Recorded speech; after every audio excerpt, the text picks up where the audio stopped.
there were people, Larry, in Washington, as they call it, the Gang of Eight. They received some sort of intelligence from the Trump administration. And one of them is Mark Warner. He had an interview in the last 2 days. He said here's what he said about, about the conflict, the war that Donald Trump is trying to continue.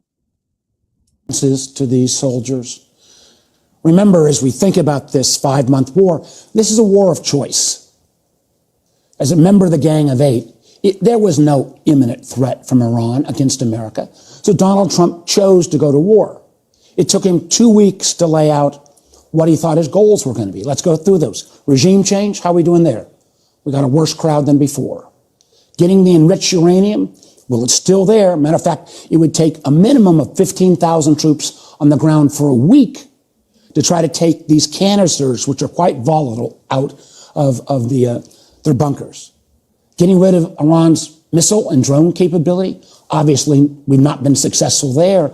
And the thing, John, that makes me completely crazy is Iran has both missiles and they also have lots and lots of $50,000 drones that are very effective.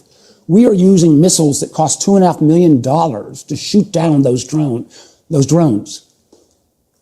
President Zelensky, the only country that has devised a technique of counter Iranian drones at $5,000, they've done it so effectively. They offered us all of that technology for free.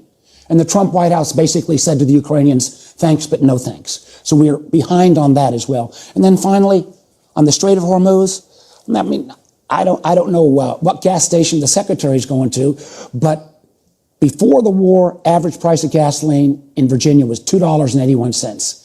It is now back to $4. Diesel's at $5. I see no path in the short term how the strait is going to be settled.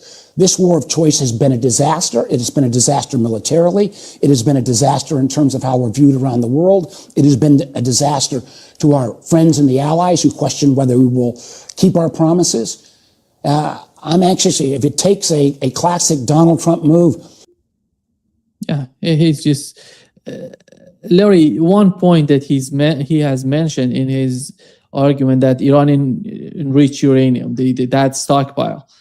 Israelis are somehow, as CNN reported, Israel believes that Iran moved not only its advanced centrifuges, but also part of its stockpile of highly enriched uranium to the underground facility, deep beneath the Pickaxe Mountain, after, last year, after the 12-day war. This is, again, Israel coming in and talking about the Pickaxe Mountain. The Pickaxe Mountain, Larry, is made of granite. Granite is one of the hardest rocks that we have. Whoever knows geology understands how difficult is this sort of rock.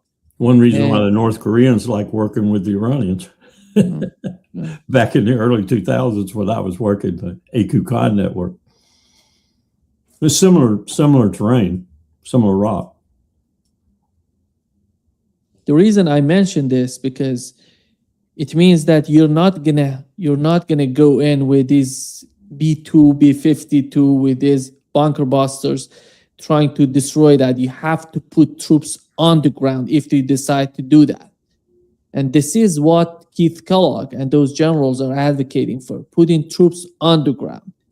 And he says that don't care about what's going on with the public opinion. Keith Kellogg yesterday said, don't care about what they're going. Go to the Strait of Hormuz, get some of these islands, and put pressure on Iran. Maybe later on you can go and take that enriched uranium. It's some sort of fantasy. I look at the situation he's describing. It means that it's a Hollywood movie or something like that he's making for himself, and he doesn't explain the complexity of the Iranian train, of the Iranian society. You remember when they went to the southern part of Isfahan, General Kane said each and everybody with whatever they had was shooting at us. Go ahead. I got to go back to Mark Warner for a moment. We can take the general on too if you want, but I get a Christmas card from Mark Warner and his family every year.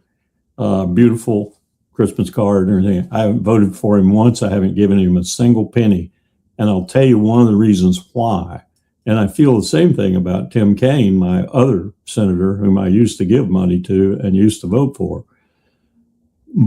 Warner just demonstrated in his remarks, and I challenge you to go back and listen to him again and refute me on this, but he just demonstrated in his remarks how much a product of the U.S. security establishment, Democratic, if you will, meaning he's a member of the Democrat Party, that he is. Some of the remarks he made showed his own ignorance, showed his own stupidity, showed his own sign up to, and I know this because he's actually said it from time to time, the idea that Bill Clinton put into the legislation that declared Iraq and Iran perpetual strategic enemies and their regimes to be overthrown as soon as possible by whatever method possible. I mean, go back and listen to his remarks. Even though he is saying things that are legitimate and accurate with regard to the current administration, Donald Trump's approach to Iran in this stupid, insane war, he's still a product of the American machine. He's still a product of the empire. He's still very much a product of those Persians ought to be rid from the face of the earth. So his contention right now is not that healthy and not that powerful, because he is a product of that, as are all the Democrats. So I'm saying that just to indicate to you how sold the American establishment is, whether it's politically opposed to the current regime or not, how politically established it is to be against Iran in the United States. And that's part of what we're dealing with. I mean, even this contention now in the appropriations committees over the defense budget, using Iran and the lack of strategic foresight or even strategic policy in order to deal with it, even that contention is full of this kind of, but they ought to be taken down. They ought to be taken down. This is something that we've been trying to do since the revolution, and it's Democrat and Republican, and we'll spend any money we have to spend on doing that, even though it is now quite clear that this is insanity par excellence. And it's insanity partly because we have that attitude about this country. We have that attitude about that country. And Nima, that is fueling what we're doing as much as Donald Trump's insanity. And that's what makes it so profoundly difficult to deal with, is people like Mark Warner and Tim Kaine and the host of the congressional delegation, if you got them all out, and ask them the question, should Iran go down? Should the regime be changed? They'd say yes. And we don't care how you do it, except you're spending too much money and we don't see any strategy. So that's part of the problem. The second thing I would say, and this gets to the general, is that I wonder every day, Nima, I wonder where the hell are the military people in the Pentagon or elsewhere at Central Command, at Indo-PACOM, wherever the ball is being handled and handled so poorly, where are they? Who's telling these people that they are insane, that nothing is working, that the enemy, such as it is winning, that we are losing people all across the earth every day? I don't know if you saw that report that came out that said something like 62% of the world despises us now. I mean, and this was, what was it? Pakistan was something like 90% of those polled. South Korea was a huge percentage of those polled. They hate our guts. They think we're the greatest threat to their future in the world. That's what's happening right now. And this is ramifying that. This insane war against Iran is putting that in a package, tying it with a red ribbon and saying, China, you're the winner. You're the winner. Oh, by the way, yesterday, another report came out and showed how the attitude towards China is dramatically changing all across the world, led by Africa, because the world sees China as principally using its riches for development that helps them, whereas we're principally using ours to send bombs their way or sanctions their way. You can't make this stuff up. The empire, the American empire, is killing itself. It is committing suicide in front of the world. And the primary evidence but its only evidence, because there's much behind this, is the Iran war. It's idiocy, it's insanity, it's incredible brutality. We forget, and Mark Warner forgets, and Tim Kaine forgets, and John Thune forgets, and Mike Johnson forgets. There are people under our bombs dying. There are children dying. There are nurses dying. There are women dying. There are teenagers dying. There are all kinds of innocent Iranians dying under this fuselage of bombs we're sending at them. Who cares? It's just like the genocide in Gaza. Who cares?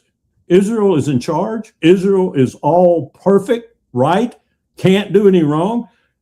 Israel is becoming a pariah too, and we right with them. We are the pariahs of the world right now. And that's a huge component of this war that is going to haunt us to our degradation and ultimately to our ruin. And it's at Trump's behest right now. And I don't see any way with this demented individual in the White House and the crew around him, like Laura Loomer and Steve Miller and others, that we get out of this, particularly not as long as Netanyahu or someone like him, and I don't think he's going to be replaced by anyone but someone worse, is in charge in Israel. We're being led to the slaughter. We're being led to the slaughter by Israel. And everybody should know that by now. And we should see some Americans rising up to take some action against it. But do we? Not really. So what's going to happen? We're going to disappear from the world scene if we're not careful, and we're going to disappear in one of the most ignominious retreats in human history. That's how serious this is. I can't say it any more forcefully. That's how serious this is. Yeah. Smotrich yesterday said that they're feeling so good that they don't want to join this sort of war, tit for tat, between Iran and the United States. They're basically fine with the current situation. They're mostly focused on Lebanon, on those parts, in Syria. And Benjamin Netanyahu had a meeting, and they had an overnight security meeting lasting more than 5.5 hours to discuss rising regional tensions. And on the other hand, you see Donald Trump coming out and saying, for every American soldiers killed, they're gonna kill many times over. And Larry, it seems to me that somehow the region is preparing itself for a big fight. I don't know how big that would be, but the two sides are preparing themselves for that. There were some sort of yesterday that Iranian foreign minister and Iranian interior minister, they went to Pakistan. There were some sort of talks, but nothing is happening because Iran is expanding its understanding. It's not just about Lebanon right now. It's about Yemenis, about the siege on Yemen. It was for 12 years. And finally, during the funeral of the late Supreme Leader of Iran, they broke that siege on Yemen. That's why you see the fight, and Yemen is getting back to the fight. Right. It's going to be Palestine. This is the first time, they're saying that it's going to be, if something happens, they have to understand the case of Palestine. Yemen and Palestine are getting to any sort of talks, if that happens, which doesn't seem it's happening right now, but it seems that they're sending the messages back and forth. But the war, when it comes to the options for Donald Trump, what are those targets in Iran? They attacked yesterday and the day before the nuclear power plant in the western part of Iran, and last night in the southern part of Iran, Bushehr nuclear power plant. How do you see the battlefield? And before that, they attacked bridges down around Bandar Abbas and other things, which as I understand it from other people, including Max Blumenthal, whom you may have seen, just came back and was on the Judges show. Most of that stuff, the Iranians have either rebuilt or have workarounds already to replace what was damaged. So it just goes to show you how modern warfare is not what it's cracked up to be when it comes to going after logistic targets or targets that have logistic implications.